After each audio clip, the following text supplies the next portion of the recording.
Welcome back to New York Talk, the instant reaction. South Yorkshire derby, the least derby feeling of a game I can remember in a long, long time. 1-0 defeat to Barnsley.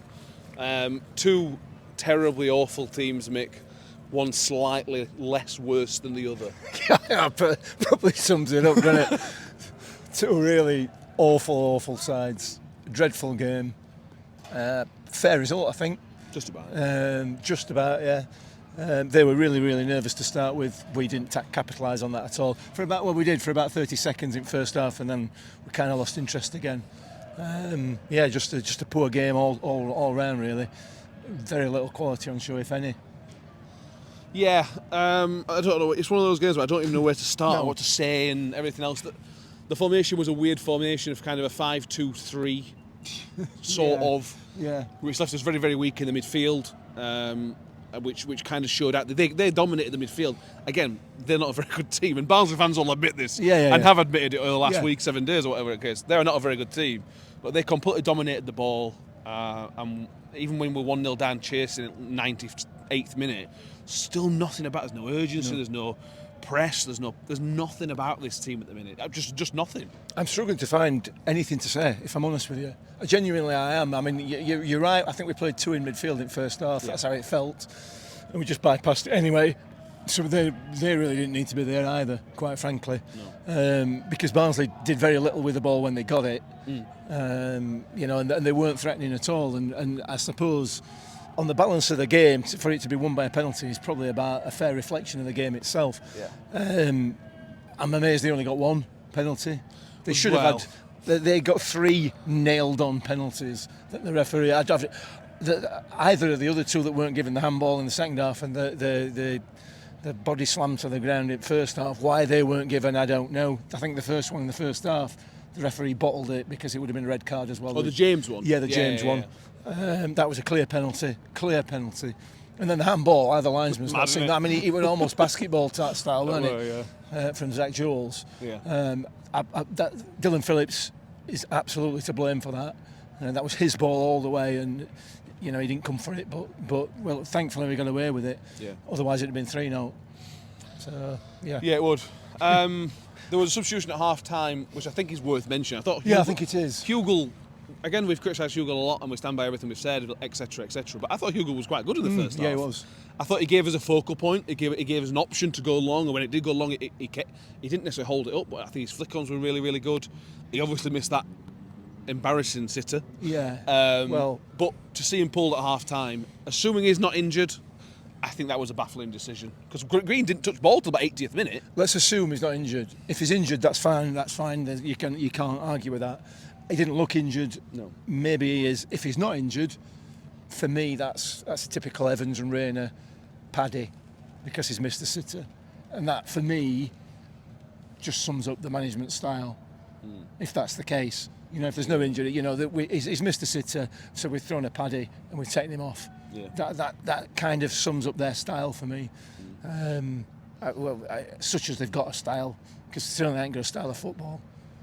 We talked about this on many podcasts, and we're here again. I'm absolutely sick to death of watching it. It's boring. There's no tactics, there's no style, there's nothing, no idea, and that comes from the management and the coaches, such as they are. And I'm putting coaches in inverted commas because I'm not convinced that they're any good. This is awful. It's awful, week in, week out, and I am sick to death of watching it. Yeah. The worry is that if you can't beat Shrewsbury at home, if you can't beat that Barnsley team at home, all it needed was just somebody in that team to take the initiative of the game and we'd have won.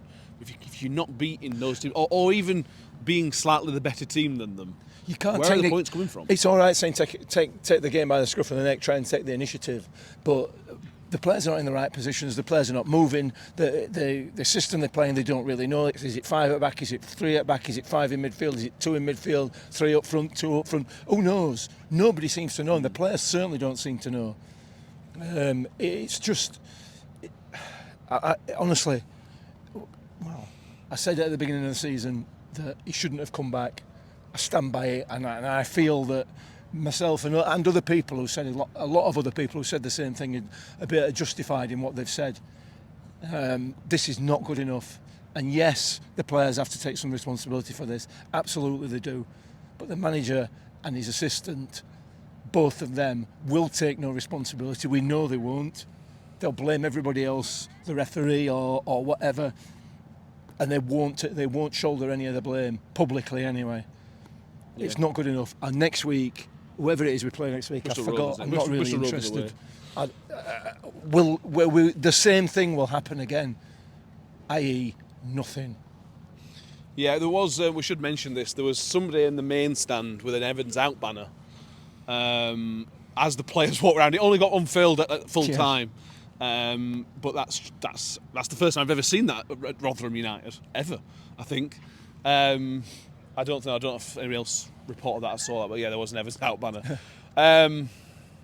This is where we go. Mick, pick me a man at match. And guys, in the comments, pick me a man at match. Hugo, maybe? There were sponsors give it Nombe, but... Yeah, I mean, Hugo... no, not for me. I don't think he did enough. He should have. I mean, it was a sitter that he missed. It was an awkward height, but it was a sitter that he missed. I thought Wilkes played reasonably well in the first half, but disappeared in the second. And again, he keeps the ball far, far too long. It's really difficult to pick a man of the match, to be honest with you. It really is. I haven't got one. I don't think I've got one. No, that's it. That's how bad it is. We can't pick a man of the match. Well done to Barnsley, I suppose. Yeah. I think even Barnsley fans will not be saying well done to Barnsley. Let's be fair. No. But anyway, we'll end it there because we're going to talk about this for an hour tomorrow as well. So make sure you have subscribed if you're watching on YouTube. If you have a man of the match, comment who your man of the match was. I'm sure Barnsley fans can pick a man of the match from their side. Please make sure you give the video a thumbs up as well. The next instant reaction will be at home to Leyton Orient, who have been fantastic this season, so that's a bit frightening. That'll be a week on Tuesday. This is where we are. We're frightened of playing Leyton Orient at home.